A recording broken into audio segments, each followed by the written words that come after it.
All right, good morning. It is still morning. I love that groovy music. Thank you, Justin. Welcome to TAO's Meet Our Members. We're excited you're here. For those of you that don't know me, my name is Cara Snow. I'm the Chief Community Engagement Officer and the Chief of Staff here at TAO. Just a couple of quick rules. We've got everybody on mute. Please remain on mute unless we ask you to talk. You can use your participant icons to raise your hand or do a check or applause, however you want to get our attention. You can also ask questions in the chat box publicly or privately. If you'd rather have us read them, you can direct those to Justin Martinez or me, and we'll monitor that. And then engage with us on social media during this call and throughout the day. We appreciate all the social support, and you can see where to find us on this slide. I always think it's fun if you get like a good screen capture of somebody. I've seen many horrible screen captures of myself during this COVID chapter. So we don't have a ton of time, and we've got a bunch of questions that we're going to ask our members. So if we don't get to anything, you can always follow up with each other in Mobilize. It's a great way for you to connect with each other without having to go through me or Justin. If you have any questions about Mobilize, you can reach out to Justin. His email is on the screen. And if you're not currently a member, but you'd like to be, you can reach out to membership@techoregon.org. So Justin is here to provide me staff support. I sometimes provide myself a little support, but not as often as he does. So we're always happy to take feedback, questions, comments, discuss sponsorship opportunities, as well as membership, anything. All right, that was my fast, like 2-minute run through. Like I barely breathed, but now I'm ready to do these introductions. So we've got Ganesh Shankar, CEO of rfpio, and Todd Edman, co-founder of bitcorp.o. And I'm going to ask each of you, struggling with words today, ask each of you to tell us a little bit about yourselves and where you're joining us from today. And I mean both in terms of the country and your office. So Ganesh, let's start with you. Yeah, thank you, Cara. Really glad to be here, and I appreciate the opportunity for us to talk here. And hello, everyone. My name is Ganesh Shankar. I'm one of the co-founders and CEO of rfpio Inc. So we are basically a proposal automation software which helps companies responding to RFPs, RFIs, proposals, anything that's sought. That's where we come into picture. We are based out of Beaverton. Our headquarters is in Beaverton. Today, we employ over 150 employees across the globe. We have an office in India, and we have an office in Portland. We have some remote employees in the States. So personally about myself, I'm a father of two. Seems like I have to share my video. I'm asking you to. We want to be able to see you. There you go. Awesome. So yeah, personally, I'm father of two. I have two girls, 9 and 7. We live by Northwest with my lovely wife, Sabita. So I'm glad to join today's conversation. Thanks so much. And Todd, what about you? I like the guitars in the background. I'm sorry, I have to ask because I've seen a lot of guitars in the background. Do you actually play, or is that just like decoration? Wait, you have to unmute yourself. Hold on, unmute. There we go. There you go. All right. Yeah, I unmuted earlier. Anyway, yes, no, this is actually a fake background I use. No, I do play.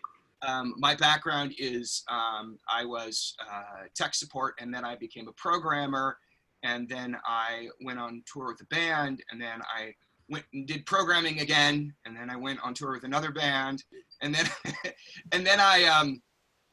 and then I moved back to Eugene, lived in New York for about 3 or 4 years during the .com era, which was pretty crazy times, and saw some pretty amazing people doing their IPOs out in front of the stock exchange, handing out remote control cars and just obscene gifts during that era. Stumbled into the Rage Against the Machine video filmed on Wall Street. And then moved back to Eugene, where I'm from, and took over a company, Lunar Logic, which I grew to like 42 people. And then over the last few years, my wife and I made the decision to close that company. So we did that last year. And large part was because I co-founded another company called Bitcork, and I really wanted, to focus on that. And Bitcork is a company that we're working on changing food. So that's the big thing I'm doing right now. And I don't know, I'm big on community building. I'm big on kind of enlightened self-interest, where people working together can get a lot farther than they can apart, even if the interests aren't always perfectly aligned. So, just great to be here and part of the TAO community. I love that. Thank you both. I'm excited to have both of you, and it's cool that today we get to entrepreneurs that have started multiple companies and are running them. So my first question, so when we started this, it was really about getting people to say nice things about TAO. And then we realized that we don't really have a lot of connection opportunities. And so we don't get to go places where we get to learn about each other or their companies. Ganesh, I did not know you had 2 daughters. And so I'm excited about that.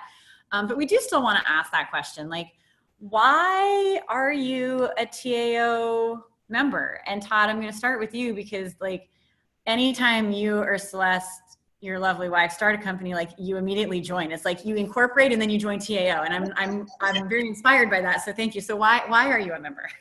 Yeah, I think Eugene didn't have much. Well, they didn't have much connection directly to the TAO originally, and I just see the need for forming a community. Looking at the roadmap 10 years ago, it was pretty clear that Oregon's future was largely going to be anchored in technology. And I think that technology companies have substantially different interests than a lot of other companies. And I think those interests are often well aligned, despite the fact that the companies are not often connected. So when you look at the wood products industry, they have common customers, they have common interests. When you look at food products, same thing. When you look at technology, that's not the way it is. We often don't always have the same customers. We don't often interact because a lot of our customers aren't locally based. And so I saw a real vacuum of network that existed. And, I've lived in this community. I was born in this community in Eugene, lived here my whole life, and just went, there's other networks here where people do that sort of thing together. Technology needs the same type of thing. And we brought it, 5 years ago, 6 years ago? Yeah, I can't believe it's been that long, but yes. And yeah, I love that. That's a great answer. Again, it all comes back to this community concept. So Ganesh, why are you a TAO member? I think even before I got to know what TAO was in detail, about 4 years before when we started rfpio, I got introduced to Skip without even, I don't think so we were a member at that time, because it was probably in the very initial stages of our company's state. So Skip wrote an article about us. I was quite surprised to see, the overwhelming response we got from that. In fact, our first few paying customers, literally first paying customers for rfpio, came from that one article. I'm so grateful for TAO to, give us that opportunity. I think it was Beaverton startup want to change the RFP scene or something. It kind of came out, and that the very next day or the same day, I got a call from Smarsh. We didn't even had a phone. It was my cell phone was there ringing, and somebody say, "Hey, we are a local company. We have this pain point of dealing with RFPs. Though we use another vendor, Skip wrote a nice article about you guys, and we want to give it a shot." So they gave us an opportunity to start there. Now we have many more members of TAO. Kind of, I think the sense of community, the sense of helping each other, kind of came right off the bat. There was no expectation from Skip to us becoming a member at that time. It was just pure and a kind of paid forward thing. I think Skip did it.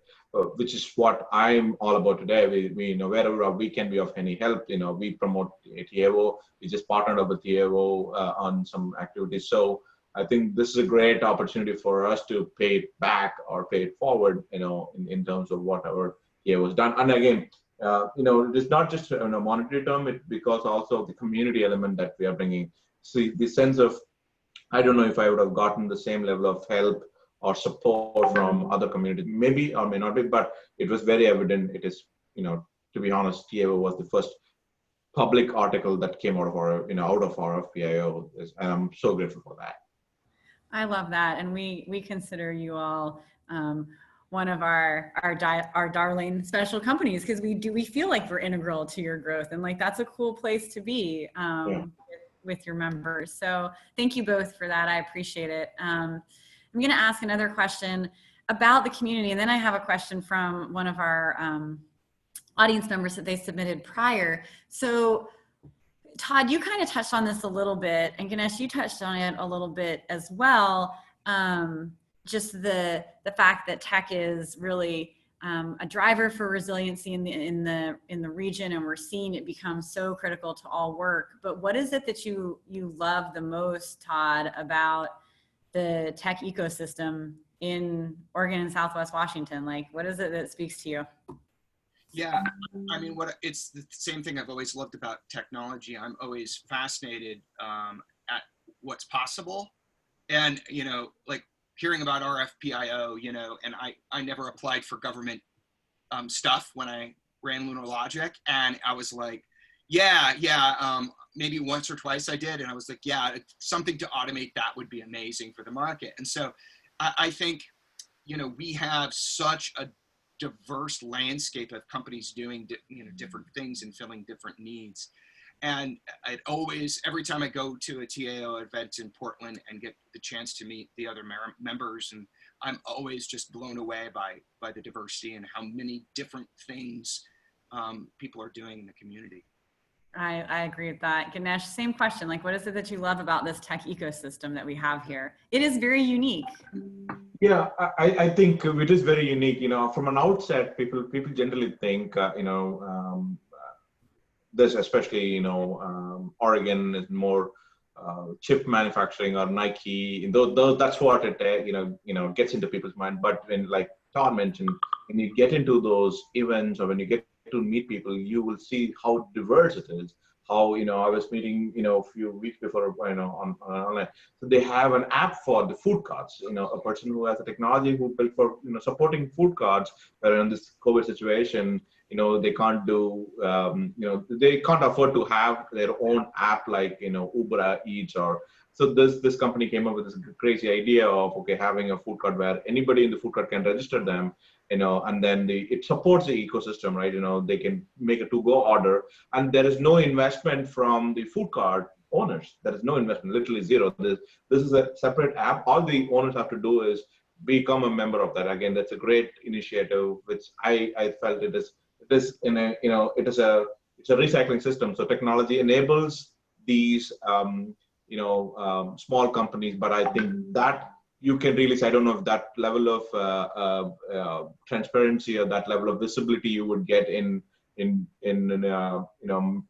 major cities like Bay Area or New York, where you won't get that visibility. It is right in front of our eyes. We saw these companies helping each other, including myself, how I've been helped by a fellow tech company, and how we are helping some things, and that's pretty visible and very transparent. I don't think so you will have that benefit in a bigger cities like other big cities that I just mentioned. Yeah, no, I mean, even coming from Atlanta, like I was so shocked by how welcoming everyone was, but also just like how quickly folks could come together to collaborate. And you mentioned, Ganesh, some of the things that you saw during the pandemic. And this is a question that came in from the audience beforehand, and we'll start with you. And I think Todd's teed you up nicely for this one, because the first part of the question is, what's the current level of receptivity in the market for your products or services? And then it's two-part. Did you see a dip in that due to the pandemic, which you are now starting to see rebound? So what's the current level of receptivity in the market for your product or services? Did you see a dip, and are you starting to see a rebound? And Ganesh, we'll start with you, and then Todd will head over to you. Yeah, the fundamental one-liner for our rfpio platform is, remote productivity. Collaborate wherever it's from the day one. It's not just we changed our messaging in this pandemic. from our initial stages, our application's purpose built to do collaboration, no matter where you are in the world. So that really resonated well in the current ecosystem, situation. I would not say we are Zoom or Slack that I kind of went crazy in this pandemic, but at the same time, we are not an average company too. For us, probably you can consider as a second tier. And overall, probably March was the slowest month, I would say, where it kind of had a little bit of a dip. But June was amazing. We kind of crushed the numbers. We even, surpassed what we did in terms of new customers on booking, from January prior to pandemic. We crossed June and we did hit our quarterly numbers. Though we had a dip in March and a little bit of in April, but we were comfortably hitting our Q1 numbers and Q2 numbers. And to kind of replicate that also, we did not lay off. We did not furlough any employees. In fact, in 2020, we have added almost 20% of our workforce in 2029 out of 150 employees. And then out of that 20%, more than 10% of our employees, 15%, almost 15% of our employees got added in last 3 months. That is right in the middle of the pandemic. So we increased almost 15% of our workforce. So that means, that is because we did get funding. It is not just because we are burning cash, but our business was truly customer funded business. Customers started funding our business from the very early on process. So I'm glad to be in this. I'm fortunate to be in the spot. I understand a lot of other businesses have a major impact, but at least we are fortunate as a company. We are fortunate enough to support collaborative environment, support remote productivity. So you don't have to be in the office, but still you have to get the work done. Then rfpio could be great. In fact, our usage has gone up almost 20 to 30% compared to what we have done in the previous quarter. So it's kind of this tailwind that we are seeing is more apparent in this especially the nature of the product is like that. You can't complain. We are not lucky, but the nature of the product is for collaboration, remote collaboration. Well, I think it's great that you're providing people with jobs during this, and you can maybe join us on a panel in the future about how you onboarded those folks remotely during a pandemic, because we keep getting questions around that. And it's literally, today morning, we just prior to this, I had the leadership meeting. We were just literally talking about the onboarding process, how we are going through that. Yeah, and how you bring people into your culture and have them meet each other. So I wouldn't feel bad about your company doing well. I've talked to many tech companies that have that same kind of thought process right now. But Todd, I'm curious, I love what your company does and I've been the recipient of at least the wine portion of it. So product and services, the receptivity in the market, and then what the pandemic has done. Was there a dip and is it coming back? Yeah, there was a little bit of a dip in the sense that our customers were all restaurants, or at least they were in March, in March, and our sales basically went to zero. And to give this context, we kind of started this company with a fundamental understanding that good food isn't scalable. That scalable food, the food that goes into grocery stores and whatnot, isn't very good tasting in comparative to what's grown in local farms. And but we didn't want to try and eat the elephant all at once, so we started out in wine building our technology. So what we're building is automated micro fulfillment centers that are located in downtown cores, and actually the couriers can go down there and pick an order and then deliver that order to a restaurant. So a restaurant can just order via an app and we can deliver. And to give you some idea, we grew about 50% or a little more than 50% revenue every quarter over quarter last year. So that was looking really good. January, we imagined would be pretty flat because January is supposed to be 40 to 50% down from, the first quarter is supposed to be 50% down in the wine business and restaurants from the fourth quarter, but we were actually up 60%. So that was we were pacing seasonal growth, something like 100, 120% quarter over the fourth quarter, which was astounding to us. And then all of a sudden that business went to zero. There's can be lots of ways that you look at these sorts of situations. For us, the first concern was we looked around at our community and went, masks, surgical masks, thermometers, these medical supplies are being super short supply, especially for people who aren't hospitals, who don't have negotiating power. So we worked our network through the Southern TAO and found some people with relationships and got 20, 30,000 masks delivered to our warehouse, which we then tagged up with Bitcorks and allowed automated delivery. And so we've done, 40, 50 deliveries to nursing homes and dental offices and the University of Oregon and fire departments, so they can check temperatures and have NEOSH certified N95 masks to do the jobs that they need to do. And then we also realized that the pandemic had this huge shift. The consumer kind of bubble around not wanting to buy groceries online because they want to go pick out individual vegetables at the grocery store is gone now. The amount of traction on online grocery and through Instacart is insane. But again, we don't believe that good food is scalable, so we're looking to local food networks to actually fill those needs. So you're seeing lots of different small businesses start doing home grocery delivery, but they don't have the logistics to do it. So we're running our first set of pilots with those companies, and that is going to be, basically an acceleration of our timeline 2 years into the future. That's when we were kind of planning this project. So we're just doing it now. And it's going to be a fundamental shift in our business, or an acceleration in our business, that at the end of the day, we'll look back and go, oh my God, I'm really glad that happened. Because the wine thing was going so well, we would have never stepped away to do this project. And now that we are, we're like, yeah, it's a much bigger total addressable market and a much more urgent need because of the shift. That's awesome. I mean, they're both such great stories. Like and it's cool to see that even running innovative startups to begin with over the last, I say it's 150 days. I don't actually know. I've lost track of time, but it's interesting to see like how quickly you could take something that was already innovative and push the bounds into a new level of innovation. So very impressive. Okay, we're getting close to the end. I'm going to ask two like not as serious questions. I love the business conversations. These are super great. I know, Todd, we'll start this one with you, because being down in Lane County, I think y'all are a little bit further along than we are in the Portland metro area with social distancing and the restrictions being eased up. So what are you like most excited about? Let's pretend that this is like done. Who knows when that'll be. What are you most excited about doing when like you can get back to a less restricted life? Yeah, going and hanging out with my wife and having dinner. I mean, I have 3 kids. I love being a father. I absolutely love it. It's the best thing. I relish putting them to bed at night, and I just love it.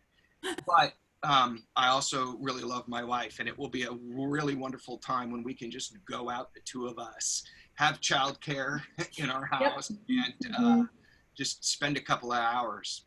So that'll be amazing. Without your kids. Okay, good. That's a fair answer. Ganesh, what about you? What are you looking forward to as like if and when social restrictions ease?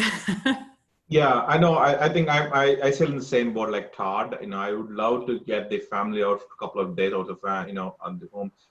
We could still do it with social distancing, but my wife is whatever phobic you call it as. She doesn't want to use the public restrooms yet. So she doesn't want to take the kids. So we don't go though we want to go out, we don't go anywhere beyond 30, 45 minutes drive from home.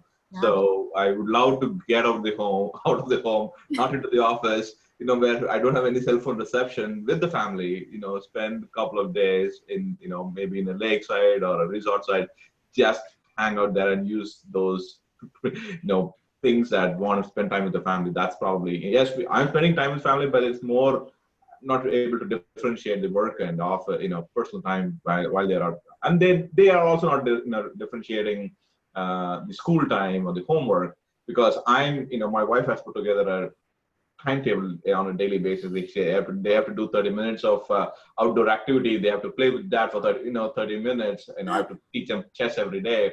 So again, if you look at it, that is like more rigid. Yes, I am spending time, but it's more rigid. Okay, I have to do this. I will, but I would love to, without any restriction, I would love to spend time and go play with and do that and not worry about any of these things. That's something I'm looking forward to. I love that. Those are really good answers. I'm looking forward to like being able to fly across country and see my nieces because they're trying to figure out like how to hug me through FaceTime, which is not working. 7 and 3, so I just keep letting them do it. All right, so this is like our moment of reckoning where we ask people like what their favorite hat is that they wear. And I tend to start, and I actually like did my hat unveiling on LinkedIn, which I didn't mean to because I didn't plan on wearing this hat, but I found my Boston Marathon from 2017 in my glove compartment. And so the reason that I like this hat is that was the worst marathon I ever ran. It took me 5.5 hours. I spent 2 hours in a medical tent where they told me I would not be finishing on my own 2 feet, and I told them that I was going to. And so this is my like reminder hat that we can get through all this hard stuff, and we will be victorious at the end, and maybe even want to run the marathon again. Highly unlikely, but so that's my hat for the day is Boston Marathon 2017. Todd, what's your favorite hat that you've got out there? Oh yes, I love it. It's the pirate hat. It's, I've always wanted to kind of, I have this ethos in my company and in the projects that I work on where seeing the straight line, like the quickest path to something is sometimes really challenging. And so it was like the early days when we were trying to find where a micro warehouse was going to be in downtown Portland. I called all these commercial real estate brokers and all these people, and I just couldn't find anyone. And so what I just did is started going around literally door to door to every shop, asking who their building manager was and if they had space downstairs. And I went to 5 buildings, 6 buildings before I finally found, the Pittock, which ended up being our home, and it's been perfect. And then I went out and did the same thing in Seattle. I was literally wandering around to these skyscrapers, trying to talk to building management and have them take me seriously. And we found the perfect space after I visited like 4 buildings. So it's like, how do you find the shortest line to the goal? How do you be a bit of a pirate and not take the conventional approach? I love that. And I think if you had worn that hat, I would have leased you space immediately. Yeah. All right, Ganesh, what do you got? I know this hat thing was big for you. This is like a first. Yeah, I after a long time I did get a hat, so I do have an Oregon hat. So it's very personal, as you all can see from my complexion. I'm not from here. I'm not from the States. I came from India. I'm an immigrant, but I think when I came to U.S., especially Oregon, I was welcomed with an open hand, and I was given an opportunity. This is very personal to me, and I think even when we raise funds, the investors asked us if we are planning to move out of Oregon to set up in other cities. The answer was no. We are pretty, symbolic or sentimental towards the space. Me and my co-founders, and I think this literally gave us an opportunity to explore our wings. And I think Oregon was a great space, and I think this is going to be my, at least if I have to, and I have the authority to decide my destiny, this probably is going to be my long-term game here. So I really am very attached to Oregon for that matter, and I'm really grateful for people and the government and the state, whatever it is. So who are in terms of helped us, form a family. My daughter was born here, so everything's sentimental for me. So that's why Oregon is so close to my heart. I love that. That was great. Wow. I love that. I love that hat reveal. It's probably one of my favorite. And I will say, I will echo that. Like, even though I am from the States, I appreciate the fact that I've been welcomed in Oregon. So I guess we should thank Todd for being the native Oregonian here that helps make it so welcoming. Thank you, Todd. Thank you very much, Todd. Thank you both for doing this. I learned a ton. I love both your companies. I really can't wait to see both of you again in person, all of you again in person. Have a great day. Thank you so much. And remember to stay in touch. We're here. And if you're interested in doing your own hat reveal, reach out to me or Justin. I keep finding hats to wear, so we can keep doing it. Thank you, Ganesh. Nice meeting you. Y'all have a great day. Thank you. Bye.